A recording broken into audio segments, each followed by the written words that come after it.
so we can get started. I love the turnout so far. So welcome everyone to the AMSSM Medical Student Interest Group webinar, Women in Sports Medicine as Team Physicians and Leaders in Sports Organizations. The Medical Student Interest Group is honored to have such a distinguished speaker panel for the residents and medical students tonight. We have a lot to learn from all of you, and I'm going to touch on the speaker panel and who it's included in it. And this is not comprehensive of all the roles that these individuals have held. So as they kind of share their stories and experiences, they can share more with us. But this was from my little digging on the internet. So first up, we've got Dr. Cindy Chang. She's the past AMSSM President and Chief Medical Officer for the National Women's Soccer League. Previously, she was head team physician for University of California, Berkeley, chief medical officer for Team USA during the 2008 Beijing Paralympics and 2012 London Olympics, and she provided care for the WNBA players in the bubble in 2020. Next up, we've got Dr. Margot Putukian. She also is a past AMSSM president and chief medical officer for Major League Soccer. She's a former director of athletics and head team physician for Princeton University. She was a team physician for U.S. men's national lacrosse team and for the U20 women's national soccer team. She is also a member of the National Football League's Head and Neck and Spine Committee. And finally, we've got Dr. Kimberly Harmon. She was a past AMSSM president. She's the team physician for the University of Washington, and she's the head physician for the University of Washington football team. She's the section head of Sports Medicine Division and Research Development Director of the Pac-12. Thank you so much for being here tonight, all of you. I'll start the session off with a series of preset questions that we came up with. And at the end, we'll definitely open it up to attendees, or if you have some burning questions that you want to expand upon some of their answers, please feel free to jump in. We want this interactive and everyone to feel like they're included in this. So I'll start off with the first question, and this will allow you guys kind of expand on your journey in sports medicine. So the first question is, we would love to hear about how you found the field of sports medicine and how it led you to the positions you're currently involved in today. We can start with Dr. Putukian first. Okay.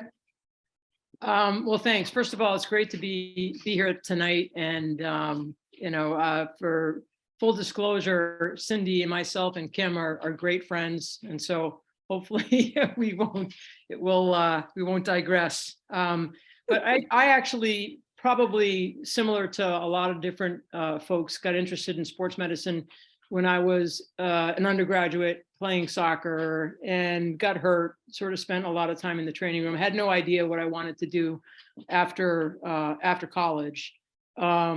But was interested in science, and so one thing led to the other, and I had a team physician that took care of me that ran out to the fields. Basically, he would run the 3 miles out to the practice fields, and I remember thinking, he's got a pretty cool job. That seems like fun, and I like science, and so as a junior, I thought about applying to med school. And at the time, I probably, like a lot of folks, thought that sports medicine meant orthopedic surgery. And it wasn't until my first year in med school where I really learned more about primary care sports medicine and reached out to all the fellowship programs that were around at the time, and basically got a few letters back, one from an orthopedist, 2 from primary care doctors, saying that, pursue what you want to pursue, and go whatever really is the way that you'd like to go into sports medicine. I like cardiology, so I ended up deciding on internal medicine as opposed to orthopedics or family medicine, and literally that was the decision as it related to how I chose primary care sports medicine, and specifically internal medicine sports medicine. I don't know, in terms of from there, I probably always had a little bit of a inferiority complex as it relates to whether, like, the imposter syndrome. So one of the things that I've done throughout my career is sort of always said yes. And, usually when it's someone like, do you want to write a book chapter? I'm like, oh my God, they asked me to write a book chapter, I'd say yes. And then you want to, cover this? Yeah, sure. I'd love to cover that. Would you give this talk? Yeah, sure, I'll give that talk. And to some extent, I think a lot of it just as relates to being able to be interested in the field and wanting to get experiences. That's probably been the way that it's given me the opportunities to, being asked to run for the board for AMSSM really a couple of years out of fellowship. And sort of saying yes, being involved with ACSM and AMSSM and presenting, and sort of that was my fellowship director basically instilled in me that idea that you should present, you should go to the meeting and present, and so I would do that. And I think getting into working with U.S. lacrosse and working with U.S. soccer, it's just been something that I wanted to do as a team doctor, and working in college health at Penn State and then Princeton, sort of really spoke to sort of some of the things that I enjoyed about college health, and then being able to work with U.S. soccer, and then as a consultant initially with MLS, that led itself to being able to be initially the primary care consultant for the league for MLS, and then subsequently they asked me to take on the role of CMO in 2018. So that's kind of the quick and dirty, and I'm sure we'll get into more of the other areas of research and all that kind of stuff later. But that's pretty much. I'm going to go next just because I'm the second oldest. Sorry, Margot. Hey, you know what Margot said is real. Listen, we were in the right place at the right time. There weren't a lot of women in sports, primary care sports medicine, and so a lot of the time it was because we were a small group. And look at all of you guys. Look at all of you guys on this call. Number one, so that's really wonderful to see. But that means that there's fewer of the opportunities that Margot and I, and then Kim several years later, were able to take advantage of. But that being said, I wrote down some things. It's also what you do to take advantage of the opportunities that are there for you. Okay. So number one, I think, as Margot said, as much as you can, the case presentations, making sure that you're up there, that you are involved in committee work, et cetera, to show your true interest in sports medicine. I personally went into sports medicine. I was not the high level of athleticism that Margot was, but truly it was because I chose family medicine as a career. And I really thought I would just go home and after I finished my residency, I was just going to be a team physician for my local high school and be a team physician or be a family physician in my community. And it truly was the fact that probably 60 to 75% of the people I saw in my family medicine practice in residency were pre-participation physicals for kids, injuries, kids sports injuries, and then back injury, moving, getting this car stuck in the snow and getting overuse from shoveling, all those things. And I thought, I really want to know musculoskeletal medicine better, and I didn't think that family medicine did it for me. So in terms of teaching me everything in those 3 years, and that's why I did a fellowship. Frankly, I ended up going to a fellowship or a residency in family medicine where my chief was Jim Puffer. And so two of my mentors were the founders of AMSSM. So again, I was very fortunate. I did my fellowship at Ohio State University. The Ohio State University, which unfortunately lost to Michigan this year, under John Lombardo, another founder. And so again, those were the opportunities that came. But I have to say to you, to all of you on this call, there are also going to be opportunities that come to you and you're like, you want to grab it. But I'll give you an example. While I was on faculty at Ohio State University, a year after finishing my fellowship, I was given the opportunity to do a 2-week rotation at the USOC, the USOPC now, but at that time it was USOC. And all of you guys, once you get about 5 years under your belt, you'll have the opportunity to do that rotation as well, if you want. And I'm not sure what's going to happen in regards to that, but I really wanted to do it. You know, it was kind of like, this is exciting. Like Margot, we said yes to almost everything. Because we didn't want to turn down an opportunity. We also felt like we were representing women in primary care sports medicine, right? We didn't want to be shirker, you know, didn't want to seem like we were shirking our responsibilities or shirking these opportunities. But I went to John Lombardo, hey, I was just given this offer to go and to the 2-week rotation, because back then you had to be asked. And he said no. And, you know, he just said, he was the chair of the department. He said, you know, this is not a good time for you. You're covering volleyball at Ohio State and some other sports. You know, you're just going to have to defer it. And at times you may have to listen to your mentors, or you may have to listen to other colleagues and not shirk those responsibilities that you have for another opportunity. So just know that those opportunities will come around again. And I have a colleague who didn't say no. He was asked as well. A couple of months later, was told the same thing. You're in season. This is not a good time. He went, and you know, his career never really took off. So all I'm saying is, understand what you've been asked to do. Take advantage of those opportunities, but also understand you have responsibilities as well. And then the one last thing I just want to say is, with my involvement with the Olympics, the Paralympic Games, with the WNBA, with all of those things, stay on the high moral ground.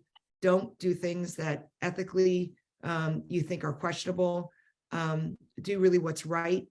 You may, and I can give you examples later, but certainly have very honest give honest feedback to people. Be true to yourself. What you want to be known as is someone who's authentic and someone that people can trust, and trust with the right answers, and trust with the honest opinions. So I think that, you know, provide great medical care, work really hard, and also be authentic. And I think those are why, honestly, Margot, Kim, and I are such great friends. And that's why I think that we've been able to succeed in the arenas that we've chosen to succeed in. Awesome. I guess I'll go next, just talk a little bit about my journey. So I wanted to be a doctor since I was 6 years old. I initially thought that I was going to be a pediatrician. In high school. I was an athlete, and at that point decided I wanted to do sports medicine. And so I've always been fairly goal directed. And so when I went to college, I was a student athletic trainer, because I knew I wanted to go into sports medicine, and that seemed to make sense. Got a lot of opportunity doing that, and that was really awesome. I went to medical school, and initially thought I was going to be an orthopedic surgeon as well, because that just seemed like the thing to do. But in medical school, I discovered that I didn't really like surgery that much, that I really did love medicine. And also at the time, orthopedic surgeons were about 1% women. And I got married my 4th year of medical school, but I knew I wanted to have 4 kids. And I did. I did too, but I only have 2. I'm not quite sure what happened there.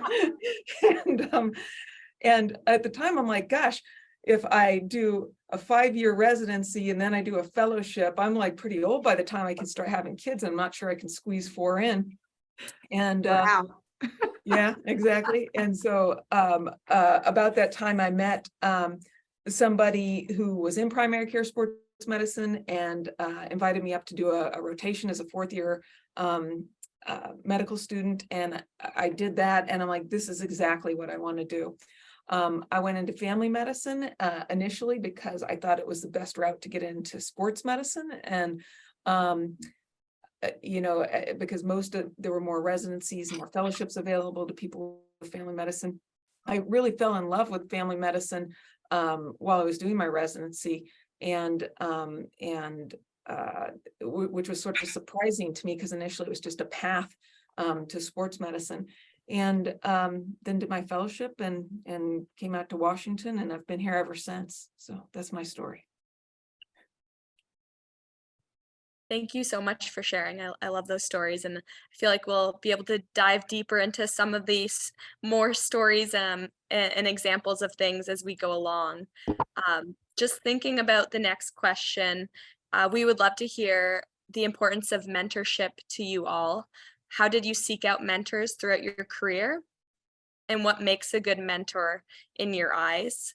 And is there anyone in particular that was, mentor? So I would love to hear. We can start with Dr. Chang next. Well, I'm going to start with my high school coaches, who are all women, which was really unusual. To me, they served as mentors in terms of really fighting for women in a position that was male dominated, with supporting girls' athletics, and really making sure we got court time, really making sure that we had opportunities. And I thought that was really strong and brave of them. And so they were my initial mentors in terms of being strong female leaders to me. Then, there weren't a lot of women. Again, like I said, there were definitely a strong group of women. I mean, Ann Grooms is on here.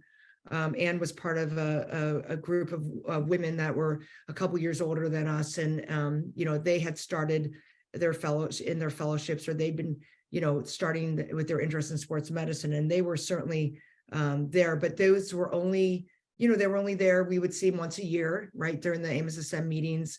And so really my mentor was my fellowship director. My mentors were actually my colleagues, because we supported each other through this pathway. And I quickly forged really strong friendships with my colleagues at the time, who became my mentors, even though we're of the same year. I mean, Margot's my mentor. Catherine Deck is my mentor.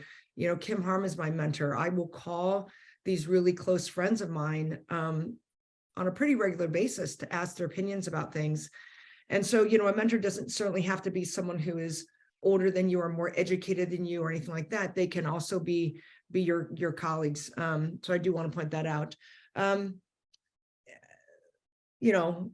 So that's it. I mean, there's other mentors in terms of personal mentors, et cetera, but I would say that my closest, dearest friends I would hold to be my mentors. And certainly, there are mentors that, my last thing is, there are mentors that really you connect with. Jeff Tanji, some of the at UC Davis, some of the people that you have been with or you start to connect with, who really share common interest with you, they end up being your mentor. So if you have that, you form a connection with someone, man or woman or non-binary, it doesn't matter how they identify, but if you have common goals in mind, latch onto that relationship and kind of hang on to that, because those are really, really important relationships to have throughout your career.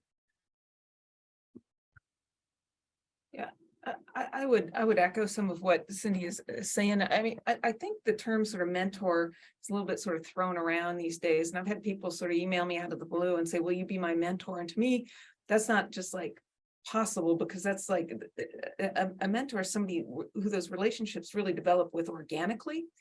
And I hesitate to name any mentors, because that always just means I leave somebody out. I think in particular, there's been a lot of people who have been more sort of patrons, or giving me opportunities that have really made a difference in my career and in my life. And some of those, I remember that Lee Rice asked me to be on my first AMSSM committee. And that was awesome. Bert Fields with AMSSM. So there were people at AMSSM. And so I found a lot of my sort of patronship and opportunity at AMSSM, because I was not at big medical centers until I was at the UW. So I think that, and then, I really, I remember when I really figured I'd made it in sports medicine. I'm a couple of years younger behind Cindy and Margot, and Cindy won the Founders Award at the San Diego meeting. And I had I can tell you it was 2003, because I had my youngest child with me. They had to come with me to meetings when they were still breastfeeding. And Cindy, she got like a $200 check or something with the award. And she's like, I'm taking you all out to dinner with this. You guys are my friends and I'm taking you out to dinner. And I was just standing there. I'm like, she's not talking to me. And kind of like started walking. She's like, you too. And so I called my husband from dinner. Like I went to, you would not believe who I'm with right now. And so thanks for inviting me along. And yeah. So I need a pool partner. That's really what I needed to beat Margot.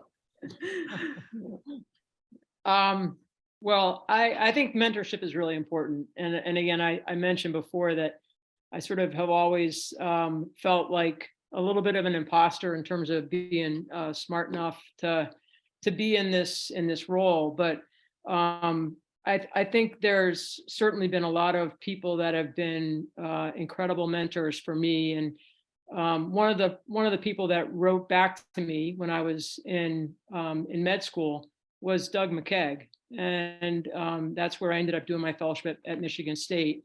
And I was in Rochester doing my internal medicine, and Jim Swenson was newly hired and had just finished his fellowship at Michigan State. So he was also quite helpful and instructive. But then, kind of once getting through fellowship, I met Cindy shortly, at the end of our fellowship year. Our AMSSM meetings were so much different. I mean, I can remember going through that whole process of applying to fellowships and Gary Green called me afterwards and just said, hey, I wanted to make sure that you matched. And you'd go to the AMSSM meeting. And I think the first one I went to was the second year AMSSM was in existence, and you knew everybody. There were like less than 200 people at the meeting. And so like if you've ever gone to a conference where there's less than a couple hundred people, it's pretty easy to sort of, know people, get to know people, network and talk to them. And our first decade of AMSSM, that was the feeling that I think we all had when we came to a meeting. We all got to sort of talk to each other. And so there were a lot of people that I think we met through AMSSM that really became mentors. And from the standpoint of having female mentorship, Rosemary Agostini and Aurelia Nativ were people that I looked up to and reached out to. Obviously Cindy and Kathy, but then also people outside of primary care sports medicine, Liza Arndt, Angela Smith, and probably one of the closest mentors I've had outside of the group of close friends is Stan Herring, who's I think on this call. Stan's been a true friend and an incredible mentor for me.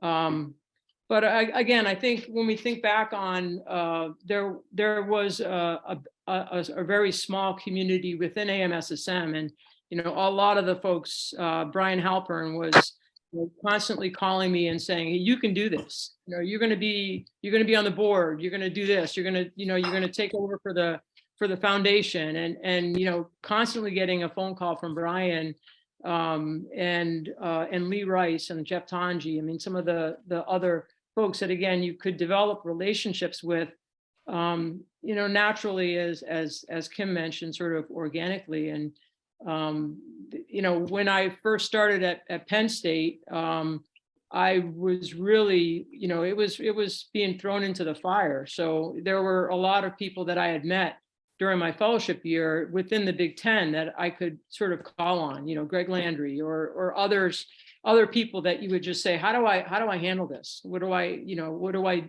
do in this situation? And I think that's really one of the things that's been extremely helpful. And I think mentorship is really, really important. And as Cindy mentioned, I don't think it necessarily has to come from folks that are older, more experienced. I've gotten mentorship from some of my fellows, in terms of sort of doing things right or being able to think about things in a very holistic standpoint. Margot, thank you for that. I just want to point out something. First of all, I want to shout out Stan is on this call. I think Stan's one of our founders, so thank you. I think it's Ben Hassan is also on this call, who's one of our colleagues. And to me, I so appreciate Anne and Ben and Marcy and Stan and others who aren't medical students or residents.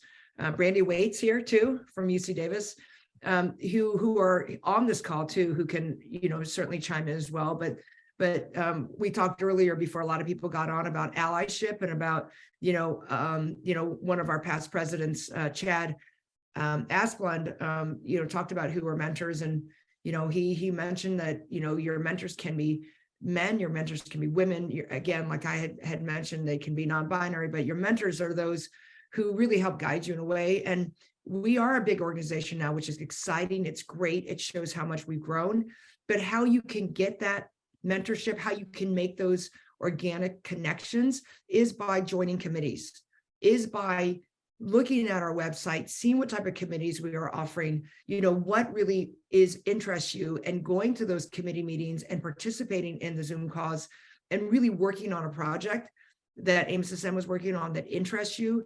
That is how you get pulled up into the organization, up into the leadership, because then, the committee chairs who are on the board are going to see, hey, so-and-so has really contributed a lot. They're now out of fellowship, or they're in their fellowship, they're a rising leader. Let's keep an eye on them.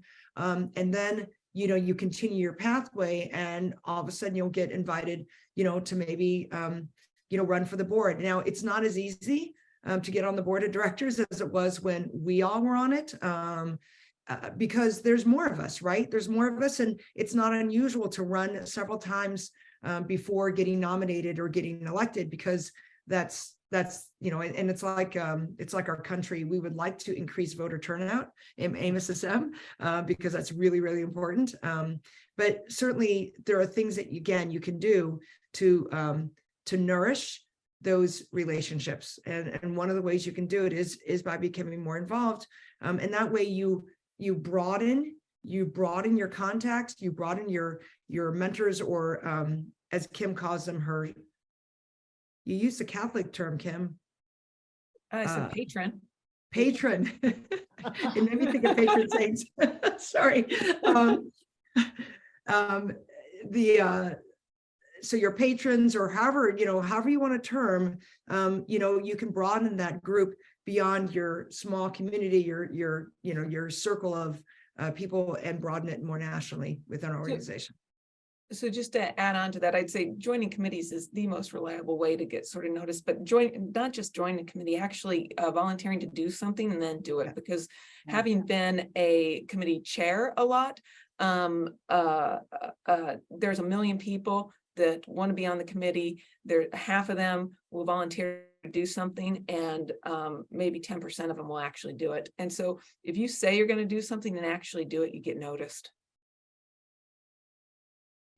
I think if it's okay, I can also just add on. I'm Marcy Faustin. I'm family medicine, sports medicine. And just in terms of talking about mentorship, I mean, Brandy Wade and Cindy Chang and Jeff Tanji have been critical to my career and the opportunities that I've had. And I remember one of the AMSSM conferences, we were on the bus, and it was Cindy and Kim, and you guys were having the time of your life, and I was like, these amazing women in such a leadership position at this conference, and they're just normal like us and just having a good time and supporting each other. And I just remember being inspired by that, to just witness it and to know that it's okay to still be authentic to who you are, but you can still work hard and be successful. You don't have to follow a cookie cutter way in order to be in the positions that you want to be in.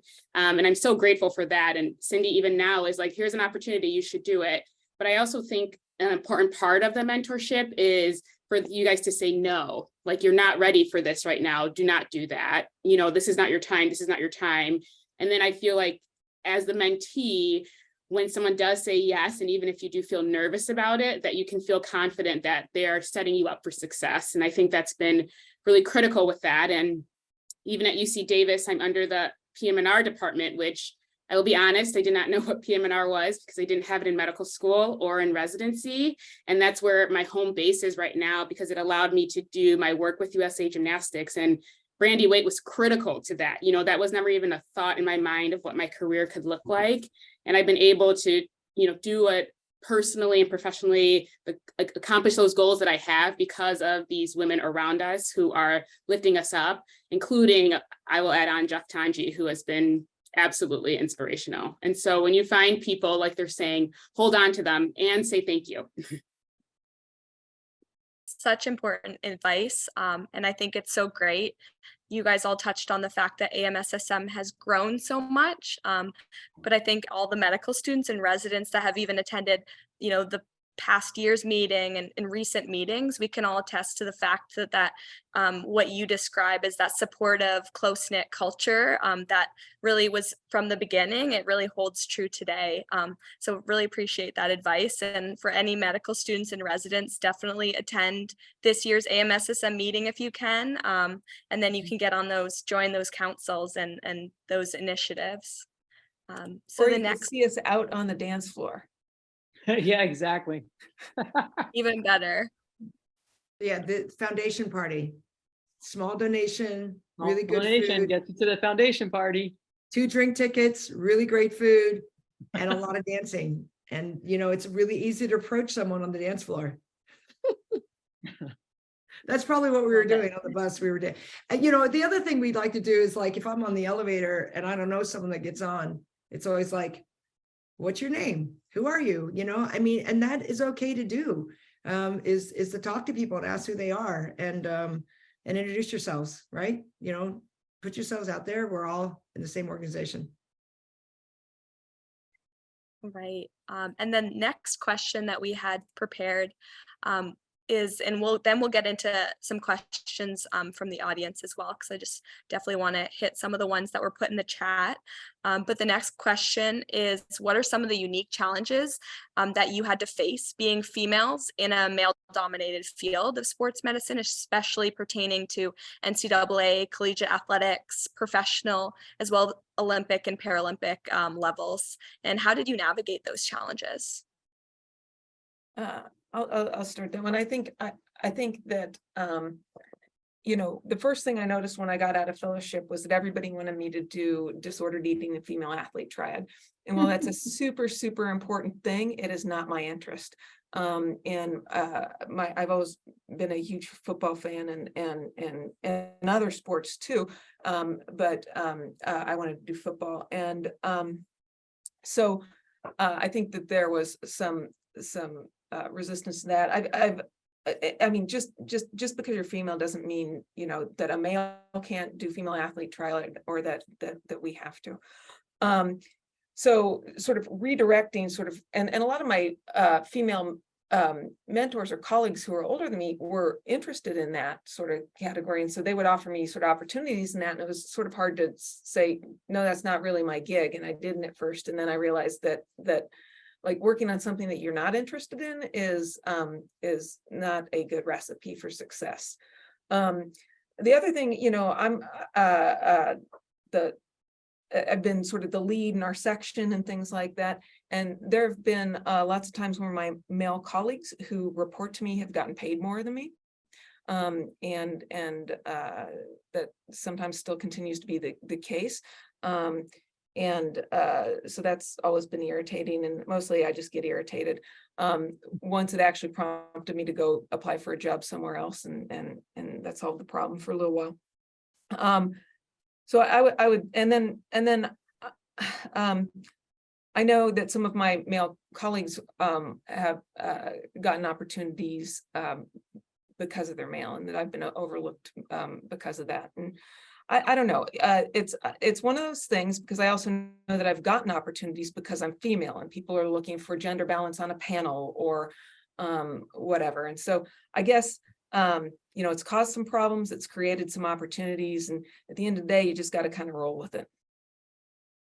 Yeah, I would add that, and I think, similar to Kim mentioned earlier about her path, and in terms of orthopedics, it was very, very male oriented. And that was also in the back of my mind, because I remember, as a soccer player being told, so you're pretty good for a girl, and then that I didn't really want to go into orthopedics because I didn't want to sort of have to fight that fight, right? Especially given the challenges being an orthopedic surgeon and being a female. And just like Kim mentioned, I think that was really the niche that was, people would say you need a niche, and right out of fellowship, it was the triad. And I was joking before we started the Zoom that, pretty early in my career, American Academy of Family Practice asked me to come give a talk. And one of the talks they wanted me to give was on pregnancy. And I'm like, you do know I'm an internist, right? I don't deliver babies. I don't know how to do that. They're like, well, no, but we really want you to give that talk. I'm like, oh, okay, great. That sounds fine. At Penn State, early in my career, I was, the way that things worked there, there was one primary care physician that worked with football and 2 other primary care physicians that work with the other 29 sports there. And when the football physician retired, the director of athletic medicine came and said, I was literally 2 years, had just started there. And he said, you're doing such a great job. And, our teams love you. I don't think you should apply for the football position. And I don't think that Joe Paterno would actually have a woman as a team doctor. And you just sort of, at the time, I had no interest in being just the football physician. I really enjoyed working with all the other sports, so it was a non-issue. But that was certainly something that I wasn't expecting. And then when I went to Princeton, there were a lot of kind of crusty alumni that would just say, how do the guys handle you being the football doctor? How do they handle you being, like a woman being their doctor? I'm like, the guys are fine with it. The alumni might have an issue with it, but the guys are fine with it. So I think we've probably all dealt with that, and you just sort of do your thing. And I think most of the time, the athletes and the coaches and the parents, over time, you'll sort of, they'll understand that you're a physician and you have the best interests of the athletes at that's we're being doctors, right? Like, it doesn't really shouldn't matter that we're female or not. Yeah, I think you guys have a really big advantage because it's now been 30 years, right? 25, 30 years since we started into the field. I have been, and I'm sure everyone, here has the older physicians on this line have their stories too. I'm sure Ann has a lot of stories too, but I have to say I was bullied. It's really very interesting. I always think I want to write a book, but I didn't really keep a diary during my career. So, but coaches oftentimes were when I first started in sports medicine, the coaches that were coaching football, for example, because I was the head football coach the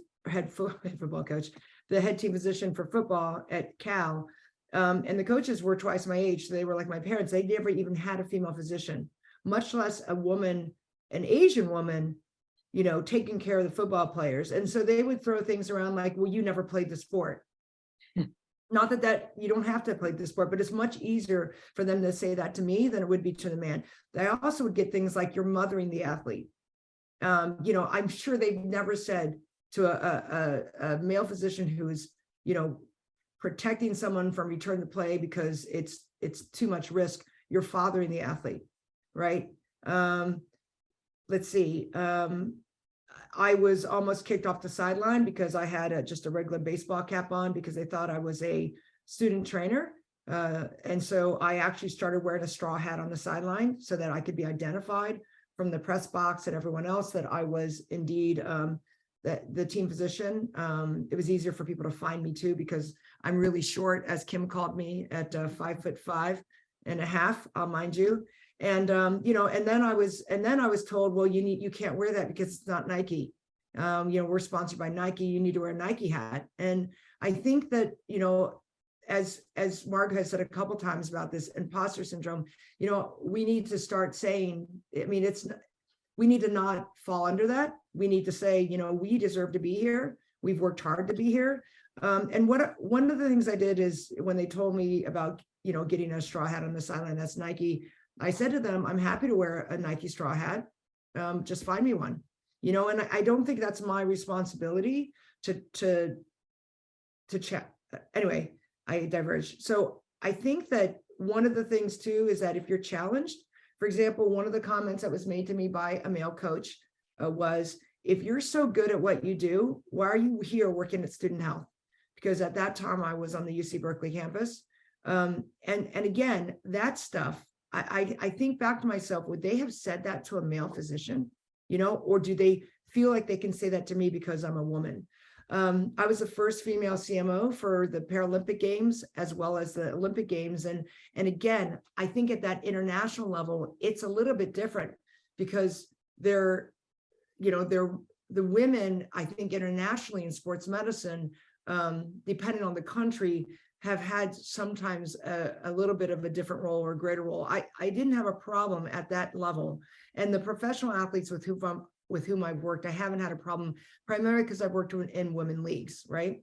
The one thing that I wanted to say is that one of the things that really pissed me off, I never want to be an orthopedic surgeon, but one of the things that pissed me off would be when a coach would say, well, you're not an orthopod. How do you know that that's an MCL sprain? You know, because I went through a fellowship, because I've experienced right? You know, you could say those things. But what I would do is I would say, okay, and I learned that I would have my orthopedic surgeon colleague, team physician, double check, you know, I would just say, hey, Bob, this is a 2nd degree MCL sprain. I don't need to get an MRI. I'm confident that the ACL is intact, but can you examine this patient? And he would, and boom, second opinion right there. And therefore I was really prepared when a coach would say, well, how do you know? Why aren't you getting an MRI? Blah, blah, blah. I would say, oh, well, this is what it is. And, you know, our orthopedic surgeon has confirmed it. So you learn to use your allies, you learn to use your team around you to kind of help grow your reputation. And I think that was really helpful early on as well. But I think what Kim said is absolutely on target. We get opportunities because we're women, and we're also discriminated against because we're women. And I think the same thing happens to our male colleagues as well. They may get more opportunities. Like after my fellowship, there was an opportunity at another institution, and my fellowship director said, you guys apply, they don't want any women. And they looked at me and they said, they don't want any women. Same thing as Kim's experience. So, but there's plenty of men that aren't given opportunities as well because they're a man and they're not a woman. So I think it's happening on both sides of the coin. I would just say, work hard, stay true to yourself. You know, again, if the opportunity isn't there, you don't want to be in a place that doesn't want you, right? Mhm. So if you're not meeting what they want, you don't want to be there. And I would say my experience in football was different than Cindy's. My coaches, I've had 7 of them now, have all been awesome and supportive and have not challenged me. That's not where I've had most of my problems. I did want to wonder, Jessica, if it's 6:14. I was hoping we could get to some of the questions from the chat, because it looks like there's some good ones in there. Yeah, absolutely. I can read out the first one. I liked the first one too. So it says, can you talk about your first job post-fellowship and what you looked for and what was helpful to pass on any insight when you were looking for those jobs? All right, well, I'll start, since we're sort of seem like we're rotating here. So when I finished my fellowship, I actually reached out to my fellowship directors and said, can I do a 2nd year? Because I felt like I wanted an additional year of training. I, at the same time, basically had 2 opportunities. One was at Penn State, and the other one was at Vanderbilt. And I did know that I wanted to be a team doctor, so it appealed to me to sort of work in the college, at the college level. So both opportunities really were something that I was looking to do. And I had gotten a call, you know, a couple of years before, actually, when I was an intern, from the director of sports medicine at Penn State, who was an exercise physiologist, Skip Putukian. And he had told me that they had a job and they wanted a woman, right? So they wanted a female physician. And I told him, I'm flattered, but I'm an intern, and I've got 2 more years, and then I want to do a fellowship.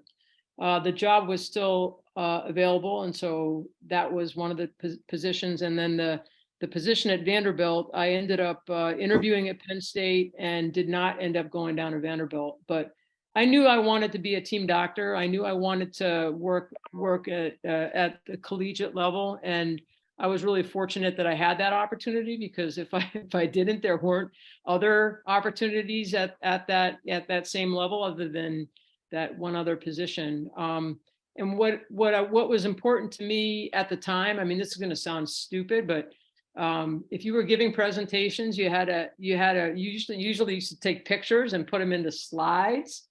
And so I wanted a flat screen monitor. I wanted the ability to take care of teams, and that was pretty much it. I mean, there wasn't more than that. I really wanted to immerse myself in sports medicine, and my mentors had sort of said, don't turn your back on your primary care training. But I really wanted to be a sports medicine physician more than I wanted to be an internist. And so I did want my position to be primarily sports medicine, not internal medicine. I'm still at my first job. And I took it when I took it, it was the worst job offer I had. There was no guarantee of athletic involvement. It was the least money. And it was in student health. And I told my husband, and I took it because I'd had my first kid in fellowship, and I wanted to raise my kids around my family, and my family's in Seattle. I told my husband, we'll give it 2 years and see how it works out. It's been 25, so it's worked out. And the job I took is not the job I have. And so it evolved over time. And so, I don't think like the perfect job is out there just waiting to be had. I mean, walking to a position like I have is out of fellowship is unrealistic to think. So take one that, has potential, I think would be my advice. I took my job. I stayed at my fellowship at Ohio State, but I took it because I felt like, whereas I didn't want to do a second year of a fellowship, I felt like I still needed mentorship.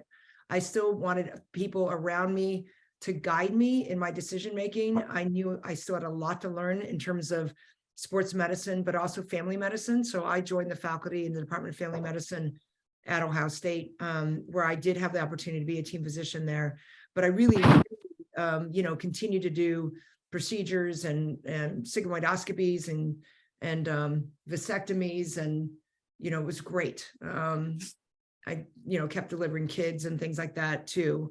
And it wasn't until my husband said, I do not want to live in Ohio anymore, that that I took the job out on the West Coast at UC Berkeley, where then my position dramatically changed, because then I was in the student health arena, and I was the primary care physician for all of the athletes, certainly, but I was doing primarily, primary care sports medicine.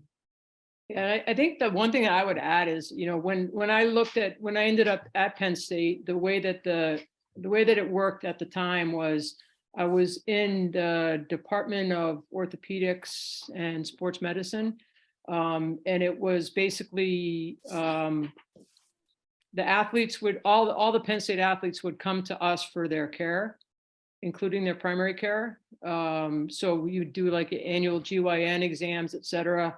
They would pretty much for other medical things, and most of the time they would go to the student health center.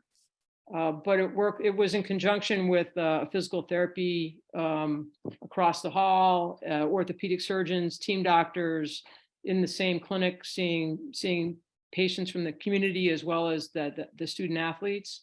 And then there was also a involvement with the General Clinical Research Center at Penn State University. So there was a lot of exercise physiology research that we were quite involved with, which, again, is in some ways sparked sort of my interest in terms of research and being involved with exercise physiology, and the ACSM and some of the folks that are leaders within the General Clinical Research Center at Penn State was also one of the things that attracted me to that job.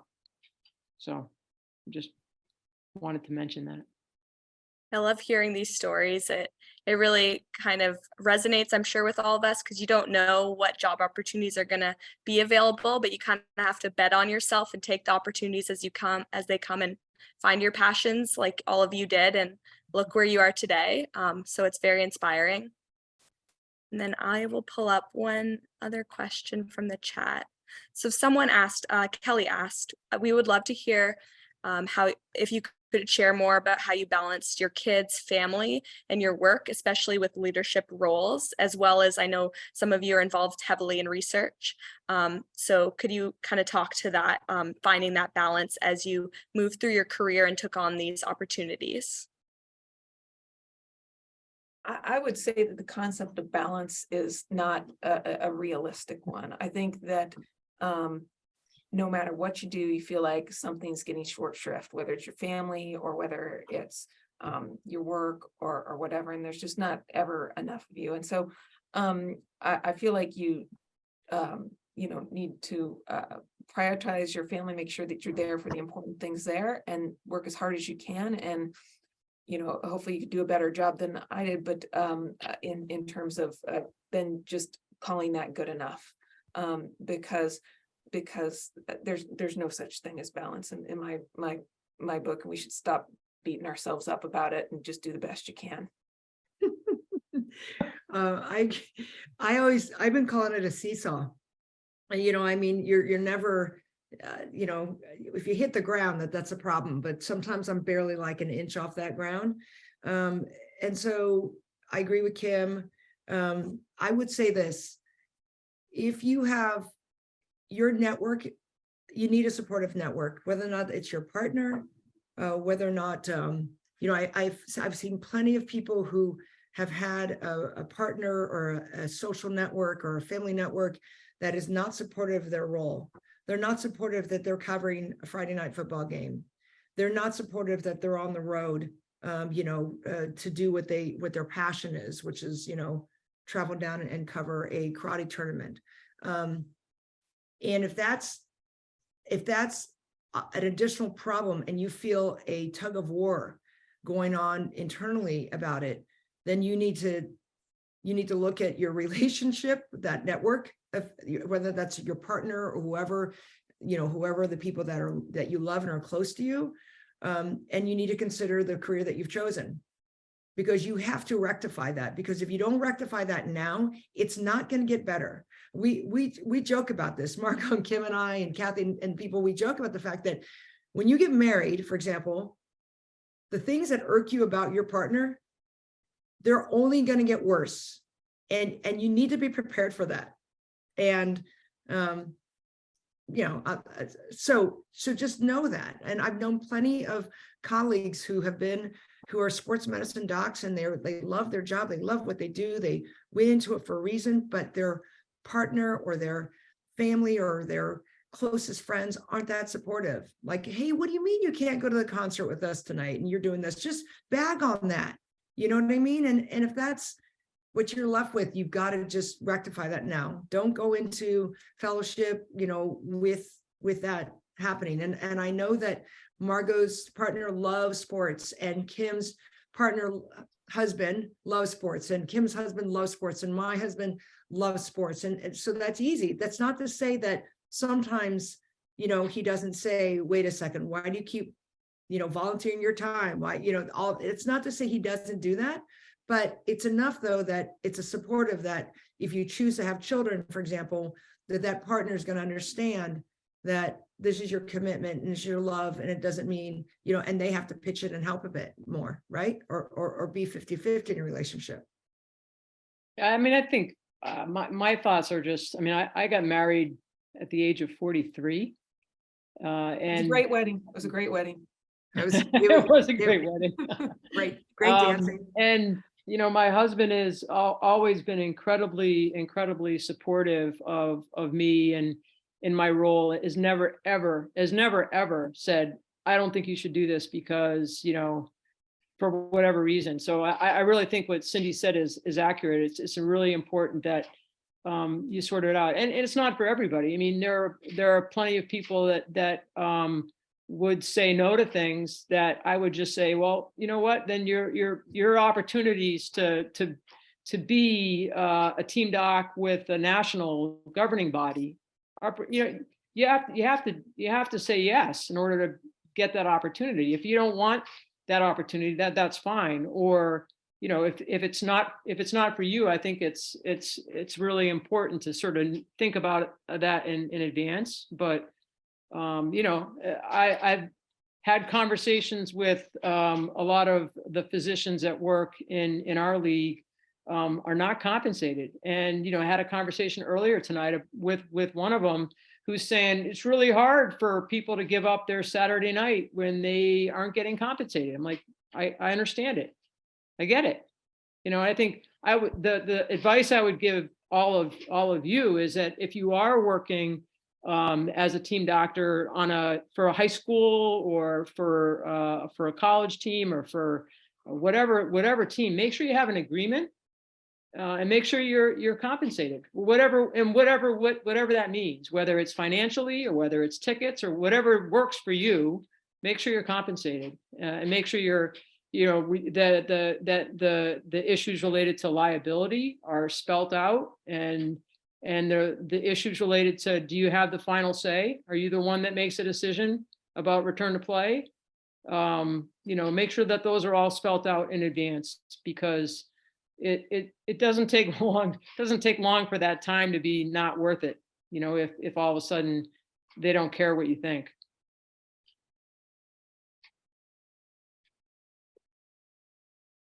I think that's really great advice, and we really appreciate it. I know we're getting close to the end now, and I want to be really respectful of everybody's time, and we really appreciate you guys taking the time tonight to talk to us. And this kind of relates to one of the questions that was asked for people that are about to start residency and they're interested in sports medicine. Maybe what would be one final pearl from each of you as they're really early on in their careers for sports medicine that they could take away from tonight? Yeah, I would just say what I put in the chat, say yes. I think those are the opportunities. If you're a resident, find the people that are around you. Go to the www.amsssm website, find a doc, right? Find the AMSSM member that's in your area if you don't already know who they are. And put yourself out there, as Cindy said, get in the conversation with them and just say, hey, I'm a resident, I'm interested in sports medicine. Could I come talk to you? Could I come shadow you? And I think there are a lot of folks that are willing to pay it forward and can remember back when they were a resident. And when I was a resident, I volunteered and covered high school football games. So that was a great experience. So I think I would just put yourself out there, and whether it's shadowing people with covering events or helping them in the lab or working them with on research projects or whatever your interest is. And then, reach out to the folks within the organization, because there's a lot of folks within the AMSSM that I think can be really good mentors as well. And then come to the meeting, as Jess mentioned earlier, there's a lot of networking that can occur there. And, you can go to the fellowship fair and learn about all the different fellowships opportunities that are there as well. I just say, work hard and somebody will notice. That was always been my MO. I kind of thought if I work really hard, maybe nobody would notice that I was a chick. Balance is hard and working hard is hard. And it's not just for women, it's for, men have issues with family and balance and all that sort of things too. And the path that you're going to take is not always a path that you plan on, but it usually ends up going a good place. I actually think that what Brandy put in the chat is really important too. It's not only important to volunteer, but the follow through is really, really important as well. I remember listening to Margot Mountjoy give a talk, and she was talking about sort of how you can succeed. And one of the things she said is if you say yes to something, make sure you follow through. Be on time. If the deadline for a chapter is whatever date, make sure that you're following through. That's really good advice. Well, sorry, guys. I don't know why I got cut off. Sorry, did you finish that pro for me? But make sure that Right. you say, this is why I'm contacting you. Make sure you do the research on the person. Don't just say, oh, I'm interested in sports medicine. Say, I'm interested in sports medicine. I want to talk to you, Dr. Kim Harmon, because of the research you've done on sudden cardiac arrest, right? Make it seem like something compelling. Why did you choose me to email of all the people that you could have emailed? And also, think about what you can offer in return. For example, helping out in the lab or doing research or doing a case, doing some helping with chapter writing or whatever. But that's what I would say. We're all very, very busy, right? But keep it like short, 15 minutes. These are the questions that I have. And why did I choose Margot Putukian, right? Because that means that you actually are truly interested to talk to me, to help guide you. And I would say that with anyone that you reach out to in your community, be earnest about it, be humble about it, and that's all. But I will tell you that we all get many, many requests for this in our communities and over email, and and I try to respond to every single person. But I can tell the people who are just shooting out an email and those who really took their time to figure out why they're emailing me. Thank you so much for those pearls of advice. We appreciate the time that you guys took tonight to answer our questions and to be here. I love this turnout. This was such a great session, so thank you so much. Thanks for putting it together. Thanks for the opportunity to relive old times. And we'll see you guys. And for those of you who are on, if you see us in Phoenix, please come up to us, say, hey, I was, at the webinar, and get to know us in person. Thanks, Jess. Thank you so much. And thank you, Thanks, Joan Brown. Thank you, Joan Brown, Yeah, for thanks, setting us Joan. up. She's behind the scenes, but she's one of our AMSSM colleagues, and she did a whole bunch to help put this together as well. And thank you all for attending. Yeah, and then hopefully, Jess, this would go without saying, but if you would share our contact information, that way anyone that wants to reach out, happy to sort of email for me is best, but Actually, no, what I would like people to do is get on the website. So you're comfortable getting on the website, amsssm.org, go to Find a Doc. If you're a member, you can go to the member dropdown and you can get our emails automatically through that. Take a couple steps to do that, get familiar with AMSSM, just drive the traffic to our website. Sorry, Margot. listen to Cindy. Never I'm easy, just never saying easy. the effort, and that way you can Listen see all the wonderful things that AMSSM has to offer, you, and to expand and start looking at committees, et cetera, et cetera. Yeah. Well, there actually is, there's a lot of information on the website about, if you're a resident, how to get involved and all that kind of stuff. So. Yep. Oh, Like and it. Marcy Goldsby's is on too. Hi, Mars. Hey, Marcy. Can anybody hear me? Hi. And I want to say that all of these folks are the mentors of mine, and they're all younger than I am. And so coming to AMSSM meeting is the best thing you can do, and meet out to folks. So, And thank you for being so welcoming all the time to all of us and Always. showing us the way. Really appreciate that.